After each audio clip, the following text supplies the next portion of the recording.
So my name is Roberto Hernández, and I'm one of the many volunteers here at the Centro Cultural de la Raza. I've been here approximately since about 2013, 2014, both as a participant in some of the dance classes previously, and then with time I started both volunteering and hosting my classes here. I teach at San Diego State, but I have a community studies course that I teach off-site, and this is one of the spaces where that class meets. And as of 5 years ago, I officially became a member of the board. I've been on the board now for 5 years and serving as a current president over the last year and a half. The Centro Cultural de la Raza has a very unique and important history here in San Diego. Much like Chicano Park, our sister organization, the Centro Cultural de la Raza also emerged out of a community takeover, a call for space here within Balboa Park in the context of the Chicano movement. So not too long after the creation of Chicano Park in Logan Heights, artists from our community felt that we have this historic park at that point. It had been here over 50 years, and that there really wasn't a space for the Chicano, Mexicano, Latino community here on at the park. And so, after a takeover of what was in the lobby of the Fort building, the city officials, didn't want to necessarily provide the Ford building, which at the time they said was slated for demolition, though it's still there, and instead said, well, how about this water tank?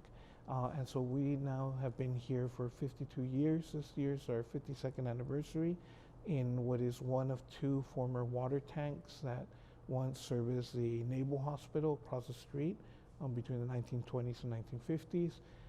But as of 1971, this has been home to the Centro Cultural de la Raza as a community cultural art space that is multidisciplinary, multi-medium, and multi-purpose, right?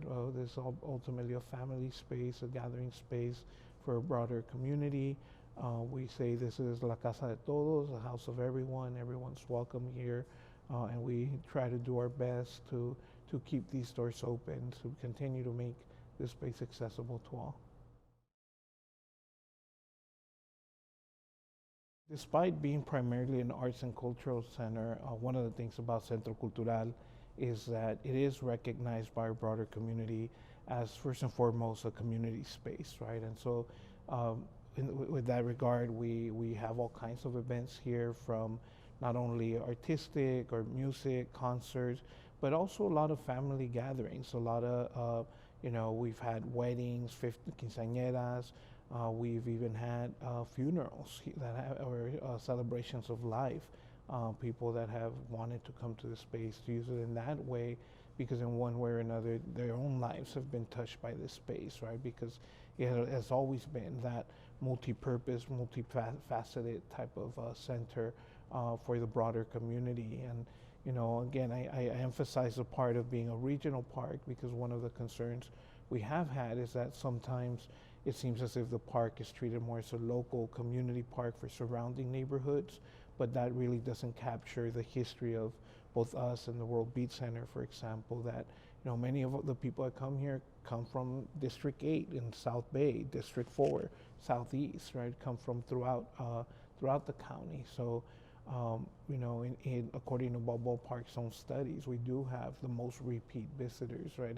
And that really speaks to how we're doing a service both to San Diego in terms of its broader tourism industry, right? All the tourists that come to Balboa Park, but also to the local residents. We in essence provide a space not just for the arts, but for larger community gatherings to really be able to engage in community building and thriving here in Balboa Park. We here at the Centro Cultural La Raza, are grateful for the support that the city does provide to the arts. We also feel that, as with many cities, right, the arts is never supported enough, right? as an educator myself, I know about the role of the arts and the impact it could have on broader educational outcomes for students. So the arts play an important role in the development of young minds above and beyond just their artistic creativity. So that's something that we really would like to continue seeing. Easier access to more funds. I know there's been a streamlining of the Arts and Culture Commission process, but we hope that the city continues to look at the ways in which they could support, especially the smaller arts organizations like ours. Right? Currently, the structure of funding for, say, OSP or the CCSD is that oftentimes it's based on one's annual operating income. So you have, in essence, a built-in mechanism where the larger organizations are already receiving more money and those that are smaller are receiving less money. So it really inhibits our possibility for growth, right? It helps us, but at the same time, not having those types of barriers to be able to receive more funds would be crucial. And then speaking for the Centro in particular, both ourselves and the World Beat Center across the way, we have long held the vision of, a shared community space of the grass area between us, right? There's been even talk that made it into the general plan over 30 years ago of an amphitheater kind of space here in the area, in the grass area between us. More recently, we had Balboa Park designated a cultural district, but out of this process and consultants that came in, one of the recommendations was the building of a cultural plaza between our two spaces, and we're optimistic and hopeful that the city, the county and state electeds will support such a project. In many ways, it's really about bringing to fruition not only our long-term vision that we have held, but also the ways in which we already collaborate, right? We often have joint events with the World Beat Center. This will simply materialize a better way to make use of the middle space for both of our broader communities. And so we really hope that that's something that city officials and others can get behind and support it, this long overdue cultural plaza. Now, at the same time, through this process of the cultural district, one of the things that was revealed through the consultant studies, Open Box was the name of the group, was some contradictions here in Balboa Park, right? In that, on the one hand, we talk about inclusivity, but on the other hand, we just had the restriping of Park Boulevard that has made traffic a mess, has made parking more difficult, especially for folks like us who, service the broader San Diego County that have families that can't afford to come here on public transportation or bring their kids on buses or bikes that, for lack of better terms, are dependent on vehicles. The current situation both around the one lane on Park Boulevard and the removing of parking has really impacted us. So we hope that could be revisited. We were told this was temporary. It's already been proven to have created more issues for us here in the park, on this side of the park in particular. And then lastly, the other contradiction being that of the food vendors, right? One of the things that during the surveys of Open Box that broader community members said time and again, how do we make Balboa Park more inclusive, more welcoming, while having a elote vendor goes a long way to making people feel welcome here. So when you put a ban on family-based vendors, like the ones that are no longer here at the park, that's beyond, that goes beyond just a permitting question. That really affects the overall impact and inclusivity and welcoming space that the park should be. So that's also another challenge that I hope in terms of better serving our broader community through the arts and making them feel welcome here, something that also needs to be readdressed. So while we at the center have welcomed city support over the years, we do hope that the funding structures do change in order to better support smaller organizations such as ourselves. Currently operating on a smaller budget has also inhibit us from getting larger amounts. But one thing I should note is that just recently the Mellon Foundation came to us and invited us to apply and provided us with a $500,000 grant. So, we see this grant as a recognition of the work that Centro has been doing for the last several years, and we hope the city can go out of their way to better support and match the type of support that we're getting from these national institutions.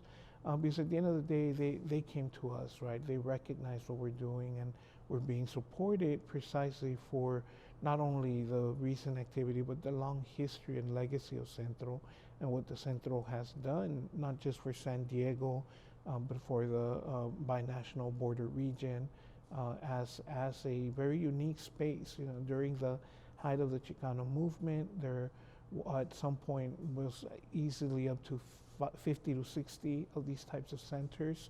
We're probably one of about 12 to 15 that remain nationally. And we intend to continue, right? And I think recent developments like the creation of the Cheech Marine Center in Riverside, which is also a museum dedicated to Chicano art, $1 million investments by philanthropists in spaces like the self-help graphics in Los Angeles, really speaks to the fact that Chicano art, Mexicano, Indigenous, Latino art needs to be supported. And so we hope that the city of San Diego continues to do that as well. My name is Ymoat. I'm the current board treasurer at the Centro, and I'm also a cultural worker or a community organizer here in the space. I've been volunteering here for the last 7 years, but I've also been part of the space curating and being part of Enero Zapatista for the last 18 years.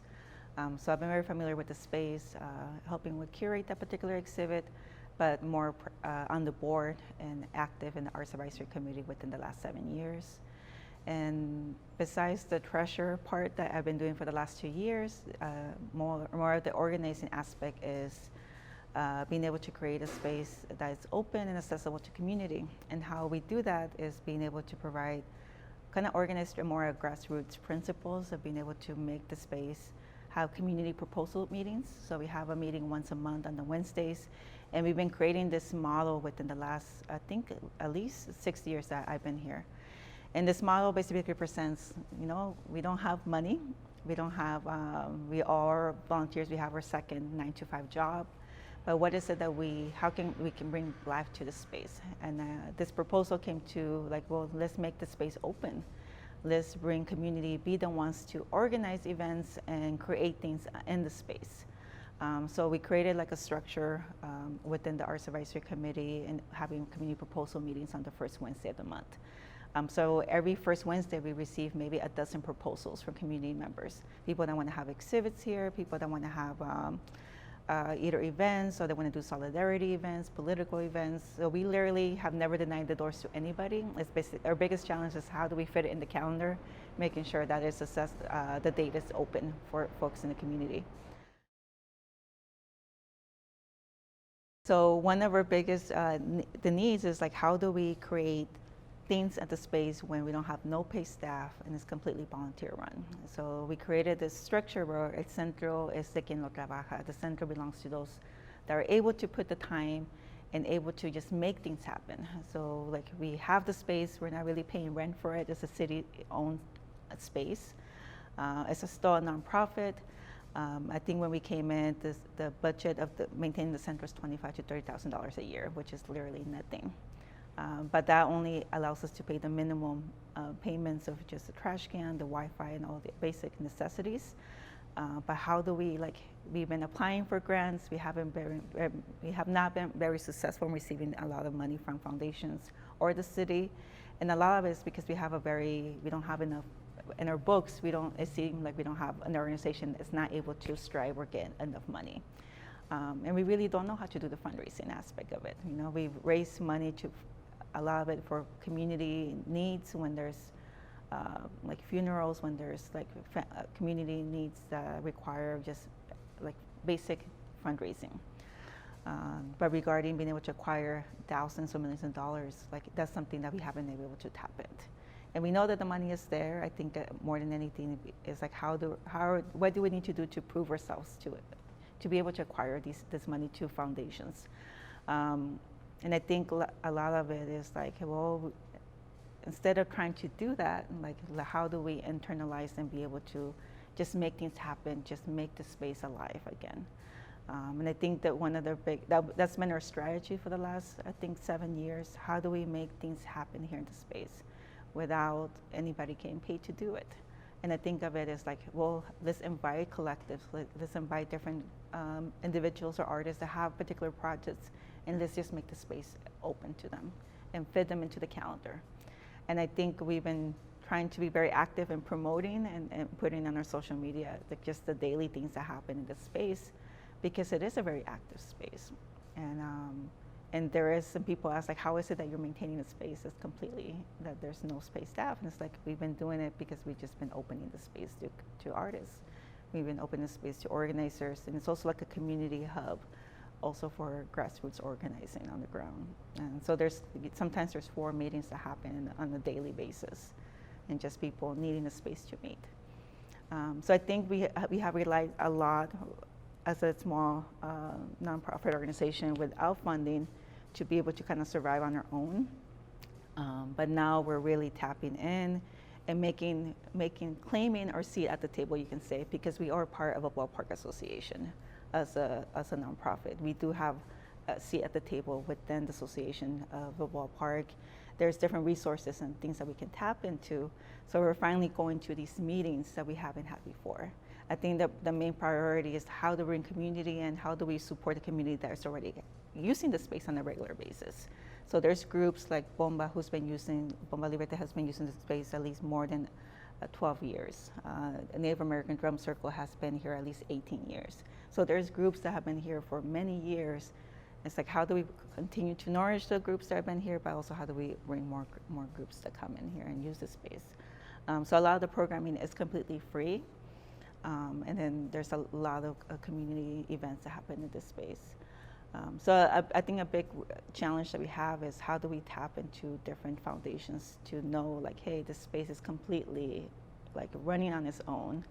And it really just needs the chance to be able to tap into resources, to be able to hire people, or hire artists, or be able to pay for specific projects.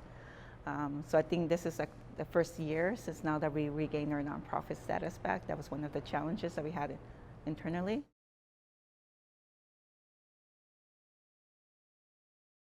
I guess one of the things to highlight is because we created this community proposal model of being able to support different people that come request the space.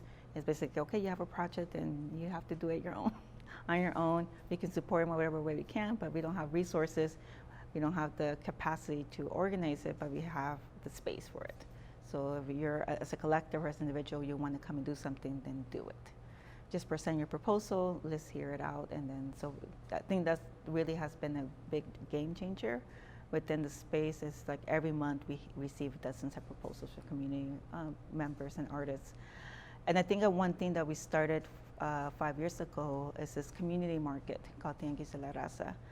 They started by two friends of mine that came and like, hey, how do we bring community members here in the space? But more than anything, how do we provide a space where we can sell like handmade things as artists in Balboa Park? This project of the Tangis, a community artisan market, came of artists wanting to sell in Balboa Park. And I think one of the biggest challenges also that we've been having within Balboa Park is, like for example, right now there's a summer moratorium where there's no vending allowed from Memorial Day to Labor Day. And so it's like the whole entire summer. So during COVID, there was like a freeze on the moratorium, and you saw vendors, people selling elotes, hot dogs, a lot of raza selling Balboa Park for the first time that you have never seen before. And if you go in Balboa Park right now, you don't see many of community members from the South Bay or people trying to make ends meet to be able to sell. And I feel like the city has made much more restricted. And I feel like people that are benefiting from these new vendor ordinances are people that have legit businesses that are registered with the state, that have the means and the resources to buy all this equipment and being able to. So there's not a lot of folks that of color that are selling within Balboa Park. And I think we created the Tangis as like a safe haven space within Central to be able to claim a space where we can support our vendors and artisans and also sell within Balboa Park. So the Tangis has been flourishing.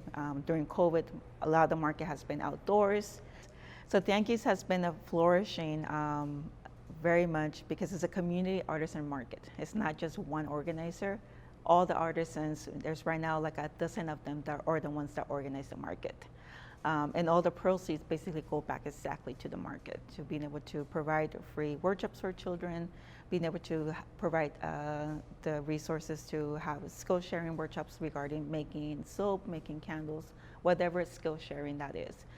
So it has a traditional aspect of being able to share those practices that have been passed down through generations and preserving that cultura.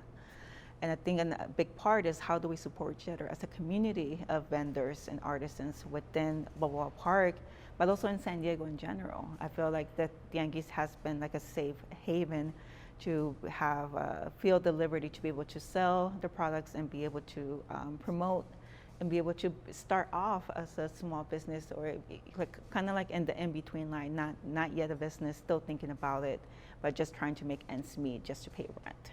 And a lot of also our vendors are undocumented. So there's a lot of restrictions that prevent vendors to go to particular markets because they're protected to be able to sell in those places. And they don't have the full resources or the know-how and how to apply to all these series of permits from the city. So now the summer moratorium has been enforced in 2022. So for the first time now, we're seeing the exclusion of artisans and vendors within Balboa Park. So there's definitely the main vendors that we see that were needed the chance to be able to make ends meet, they're no longer coming in Balboa Park.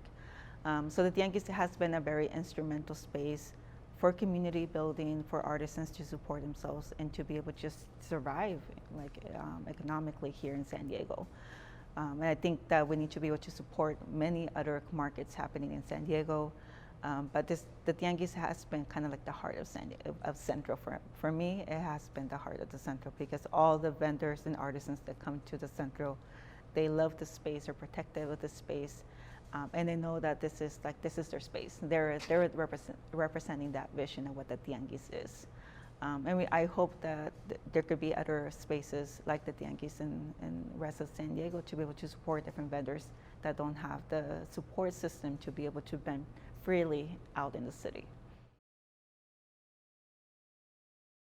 There's a huge disconnect in thinking that it was something that we presented publicly is that this is a community, a regional park. This is not just a neighborhood park.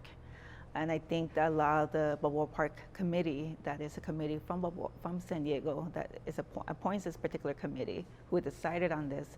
Many of them are just representing the closest neighborhoods, which is Bankers Hill, Hillcrest, and North Park.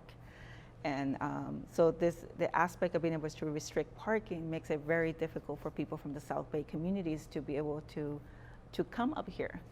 So being able to perceive Balboa Park as a regional park, that it's a park that belongs to everybody in the San Diego County, not just to the closest neighborhoods. And I think there has to be a serious intention in being able to make public transportation more accessible. Yeah, I think that's something that we're also like kind of figuring out and navigating, but how do we make public transportation more accessible for people in the South Bay? How do we get this Balboa Park not just be seen as a neighborhood park, but make it more accessible economically, even being able to go to different museums. Like we don't charge anybody to come into the space. But also how do we give value to the space? And I think we definitely want to make it more accessible. So I hope the city is also able to protect and make it, think of the space not just a space that's just serving these particular close neighborhoods, but it also has a particular purpose to serve also the border region and the South Bay communities.